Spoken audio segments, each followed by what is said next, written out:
Hello friends, ಎಲ್ರಿಗೂ ನಮಸ್ಕಾರ. ಬನ್ನಿ ಇವತ್ತು ನೋಡೋಣ ಹೈ ಪ್ರೋಟೀನ್ನ ಸೋಯಾ ಚಂಕ್ಸ್ ಪಲಾವ್ ಹೇಗೆ ಮಾಡೋದು ಅಂತ. ಇದು ಚೆನ್ನಾಗಿರುತ್ತೆ. ಒಳ್ಳೆ ಡಯಟ್ ಫಾಲೋ ಮಾಡೋವಂಥವ್ರಿಗೆ ಏನೋ ಟೇಸ್ಟಿಯಾಗಿ ತಿನ್ನಬೇಕು ಅನಿಸಿದಾಗ ಈ ಥರ ಮಾಡ್ಕೋಬೋದು. ಒಳ್ಳೆ ಹೈ ಪ್ರೋಟೀನ್ ಇರುತ್ತೆ. ನಾನು ಯೂಸ್ ಮಾಡ್ತಾ ಇರೋದು ಸೋಯಾ ಚಂಕ್ಸ್ ನ್ಯಾನೋ ಅಂತ. ಇದು ಚೆನ್ನಾಗಿರುತ್ತೆ. ಸೊ ಮೊದಲಿಗೆ ಒಂದು ಪಾತ್ರೆಯಲ್ಲಿ ನೀರು ಹಾಕೊಂಡು ಅದಕ್ಕೊಂದು ಸ್ವಲ್ಪ ಉಪ್ಪು ಹಾಕೊಳ್ಳೋಣ, ಒಂದು ಸ್ಪೂನು. ಅದರಲ್ಲಿ ಸೋಯಾ ಚಂಕ್ಸ್ನ 1 ಕಪ್ ಹಾಕೊಂಡು ಒಂದು 5 ನಿಮಿಷ ಬಾಯ್ಲ್ ಮಾಡ್ಕೊಳ್ಳೋಣ. ಎಲ್ಲ ಸಾಫ್ಟ್ ಆಗುತ್ತೆ, ಎಲ್ಲ ಚೆನ್ನಾಗಿ ಹಂಗೆ ಬೇಯುತ್ತೆ. ಇವಾಗ ಬೆಂದಿರೋಂಥ ಸೋಯಾ ಚಂಕ್ಸ್ನೆಲ್ಲ ಸೋಸ್ಕೊಬಿಟ್ಟು ಅದನ್ನೊಂದು ಪಾತ್ರೆಯಲ್ಲಿ ಇಲ್ಲ ಬೌಲಲ್ಲಿ ಹಾಕೊಂಡು ಸೈಡಲ್ಲಿ ಇಕ್ಕೊಳ್ಬಿಡೋಣ.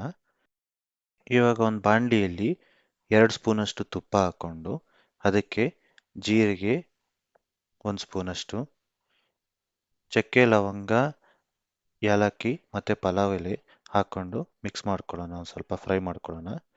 ಈ ಥರ ಫ್ರೈ ಮಾಡ್ಕೊಂಡಾಗ ಸ್ಮೆಲ್ ಬರುತ್ತೆ. ಆವಾಗ ಈರುಳ್ಳಿ 1 ಸ್ಲೈಸು ಹಾಕ್ಕೊಳ್ಳೋಣ. ಈ ಥರ ಉದ್ದುದ್ದು ಕಟ್ ಮಾಡ್ಕೊಳ್ಳಿ. ಆವಾಗ ನಿಮಗೆ ಟೇಸ್ಟ್ ಅದೆಲ್ಲ ಚೆನ್ನಾಗಿ ಸಿಗುತ್ತೆ. ಎಲ್ಲ ಚೆನ್ನಾಗಿ ಕಲರ್ ಚೇಂಜ್ ಆಗಬೇಕು, ಅಲ್ಲಿವರೆಗೂ ಫ್ರೈ ಮಾಡಿ. ಅದಾದಮೇಲೆ ಶುಂಠಿ ಬೆಳ್ಳುಳ್ಳಿ ಪೇಸ್ಟ್ನ 1 ಸ್ಪೂನಷ್ಟು ಹಾಕ್ಕೊಳ್ಳೋಣ. ಅದಾದಮೇಲೆ 2 ಹಸಿಮೆಣಸಿನ್ಕಾಯಿ ಕಟ್ ಮಾಡ್ಕೊಂಡು ಹಾಕ್ಕೊಳ್ಳಿ. ಇವಾಗ ಒಂದು ಸ್ವಲ್ಪ ಹೊತ್ತು ಹಂಗೆ ಫ್ರೈ ಮಾಡ್ಕೊಳ್ಳಿ, ಶುಂಠಿ ಬೆಳ್ಳುಳ್ಳಿ ಪೇಸ್ಟ್ ಎಲ್ಲ ಮಿಕ್ಸ್ ಆಗೋ ತನಕ. ಇವಾಗ ಮಸಾಲ ಪುಡಿಗಳನ್ನ ಹಾಕ್ಕೊಳ್ಳೋಣ. ಮೊದಲು ಅರ್ಧ ಸ್ಪೂನಷ್ಟು ಅರಶಿನ ಹಾಕ್ಕೊಳ್ಳೋಣ. ಆಮೇಲೆ 1 ಸ್ಪೂನಷ್ಟು ರೆಡ್ ಚಿಲ್ಲಿ ಪೌಡ್ರ್ ಹಾಕ್ಕೊಳ್ಳೋಣ. ಆಮೇಲೆ ಧನಿಯಾ ಪುಡಿ ಅರ್ಧ ಸ್ಪೂನಷ್ಟು, ಆಮೇಲೆ ಗರಂ ಮಸಾಲ 1 ಸ್ಪೂನಷ್ಟು ಹಾಕ್ಕೊಂಡು ಚೆನ್ನಾಗಿ ಮಿಕ್ಸ್ ಮಾಡ್ಕೊಳ್ಳಿ ಲೋ ಫ್ಲೇಮಲ್ಲಿ. ಅವಾಗೇನಾಗುತ್ತೆ, ನಿಮಗೆ ಮಸಾಲ ಅದೆಲ್ಲ ನಿಮಗೆ ಬಾಣಲಿ ಇಲ್ಲ ಪಾತ್ರೆಗೆ ಅಂಟ್ಕೊಳ್ಳಲ್ಲ. ಸ್ವಲ್ಪ ಸ್ಮೆಲ್ ಬರುತ್ತೆ. ಆವಾಗ ಏನು ಮಾಡ್ಕೋಬೇಕು, ಟೊಮೊಟೊನ 1 ಕಟ್ ಮಾಡ್ಕೊಳ್ಳಿ ಈ ಥರ ಚಿಕ್ಕದಾಗೆ. ಮತ್ತು ಫ್ರೈ ಮಾಡೋದು ಸ್ಟಾರ್ಟ್ ಮಾಡ್ಕೊಳ್ಳೋಣ. ಇವಾಗ ಸಾಫ್ಟ್ ಆಗಬೇಕು ಈರುಳ್ಳಿ ಮತ್ತು ಟೊಮೆಟೊ ಎಲ್ಲ. ಆವಾಗ ಆಲೂಗಡ್ಡೆ 1 ಕಟ್ ಮಾಡ್ಕೊಂಡು ಹಾಕ್ಕೊಳ್ಳೋಣ. ಆಮೇಲೆ ಕ್ಯಾರೆಟು 1 ಕಟ್ ಮಾಡ್ಕೊಂಡು ಹಾಕ್ಕೊಳ್ಳೋಣ. ಎಲ್ಲ ಈ ಥರ ಕಟ್ ಮಾಡ್ಕೊಳ್ಳಿ. ಆಮೇಲೆ ಬಟಾಣಿ ಒಂದು 3 ಸ್ಪೂನಷ್ಟು ಹಾಕ್ಕೊಂಡು ಅರ್ಧ ಕ್ಯಾಪ್ಸಿಕಮ್ನ ಕಟ್ ಮಾಡ್ಕೊಂಡು ಈ ಥರ ಉದ್ದಕ್ಕೆ ಹಾಕ್ಕೊಳ್ಳೋಣ. ಅದಾದಮೇಲೆ ಹೂಕೋಸು ಒಂದು ಸ್ವಲ್ಪ ಹಾಕ್ಕೊಳ್ಳೋಣ. ಆಮೇಲೆ ಬಾಯ್ಲ್ ಮಾಡ್ಕೊಂಡಿದ್ವಲ್ಲ ಆ ಸೋಯಾ ಚಂಕ್ಸ್ನ ಹಾಕ್ಕೊಂಡು 2 ನಿಮಿಷ ಅಷ್ಟು ಚೆನ್ನಾಗಿ ಹಾಗೆ ಫ್ರೈ ಮಾಡ್ಕೊಳ್ಳೋಣ, ಮಿಕ್ಸ್ ಮಾಡ್ಕೊಳ್ಳೋಣ. ಈ ಥರ ಎಲ್ಲ ಚೆನ್ನಾಗಿ ಮಿಕ್ಸ್ ಆಗಬೇಕು, ಮಸಾಲೆ ಎಲ್ಲ ಅಂಟ್ಕೊಂಡಿರಬೇಕು. ಇವಾಗ ನಾವು ಬಂದ್ಬಿಟ್ಟು 2 ಕಪ್ಪಷ್ಟು ನೀರನ್ನ ಹಾಕ್ಕೊಳ್ಳೋಣ.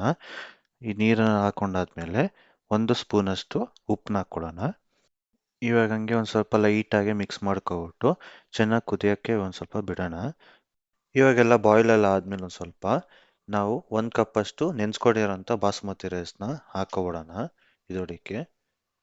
ಹಾಗೆ ಲೈಟಾಗಿ 2 ಸ್ಪೂನಷ್ಟು ಕೊತ್ತಂಬರಿ ಸೊಪ್ಪು ಮತ್ತು ಪುದೀನ ಸೊಪ್ಪು ಒಂದು ಸ್ವಲ್ಪ ಕಟ್ ಮಾಡ್ಕೊಂಡು ಹಾಕ್ಕೊಬಿಡೋಣ. ಇವಾಗ ಮಿಕ್ಸ್ ಮಾಡೋಣ ಎಲ್ಲ ಚೆನ್ನಾಗಿ. ಎಲ್ಲ ಒಂದು ಸ್ವಲ್ಪ ಮಿಕ್ಸ್ ಎಲ್ಲ ಆದಮೇಲೆ ಮೇಲ್ಗಡೆ ಮುಚ್ಚಿಬಿಡೋಣ ಬಾಣಲಿದು. ಆ ತೂತು ಇರುತ್ತಲ್ಲ, ಆ ತೂತನ್ನ ಇವಾಗ ಕವರ್ ಮಾಡಬೇಕು. ಅದಕ್ಕೆ ನಾವು ಒಂದು ಸ್ವಲ್ಪ ಹಿಟ್ಟನ್ನ ಕಲಿಸ್ಕೊಬಿಟ್ಟು ಅದನ್ನೆಲ್ಲ ಸೀಲ್ ಮಾಡಿಬಿಡೋಣ. ಎಲ್ಲ ಸೀಲೆಲ್ಲ ಮಾಡಿದ್ಮೇಲೆ ಒಂದು 20 ನಿಮಿಷ ಅಷ್ಟು ಹಾಗೆ ಬೇಯಕ್ಕೆ ಬಿಟ್ಬಿಡೋಣ. ಎಲ್ಲ ಚೆನ್ನಾಗಿ ಬೇಯುತ್ತೆ ಆ ಟೈಮಲ್ಲಿ. ನೀವು ನೋಡ್ಬೋದು ಎಷ್ಟು ಸಕ್ಕತ್ತಾಗಿ ಬೆಂದಿದೆ ಅಲ್ವಾ. ಈ ಥರ ನೀವು ಕೂಡ ನಿಮ್ಮ ಮನೇಲಿ ಮಾಡಿಬಿಟ್ಟು ನೀವು ಎಲ್ಲ ಫ್ಯಾಮಿಲಿ ತಿಂದರೆ ಎಷ್ಟು ಚೆನ್ನಾಗಿರುತ್ತೆ ಅಲ್ವಾ. ಎಲ್ರಿಗೂ ಕೂಡ ಖುಷಿ ಆಗುತ್ತೆ. ಒಳ್ಳೆ ಹೈ ಪ್ರೋಟೀನ್ ಕೂಡ, ಒಳ್ಳೆ ಡಯಟ್ ಮಾಡೋ ಅಂತ ಇರ್ತಾರಲ್ಲ ಅವರು ಕೂಡ ಯಾವಾಗಲಾದರೂ ಒಂದ್ಸತಿ ತಿನ್ಬೇಕು ಅನ್ಸುತ್ತಲ್ಲ, ಆವಾಗ ಈ ಥರ ಮಾಡ್ಕೊಂಡು ತಿನ್ಬಿಟ್ರೆ ಎಷ್ಟು ರುಚಿಯಾಗಿರುತ್ತೆ ಅಲ್ವಾ. ಸೊ ನೀವು ಕೂಡ ಟ್ರೈ ಮಾಡಿ, ನಿಮ್ಮ ಫ್ರೆಂಡ್ಸ್ ಆ್ಯಂಡ್ ಫ್ಯಾಮಿಲಿಗೂ ಕೂಡ ಹೇಳಿ, ಶೇರ್ ಮಾಡಿ ಈ ವಿಡಿಯೋನ, ಅವರು ಕೂಡ ನೋಡ್ಕೊಂಡು ಕಲೀಲಿ. ಮತ್ತೆ ಸಿಗೋಣ ಮುಂದಿನ ವಿಡಿಯೋದಲ್ಲಿ. ಅಲ್ಲಿವರೆಗೂ ಬಾಯ್, ಟೇಕ್ ಕೇರ್.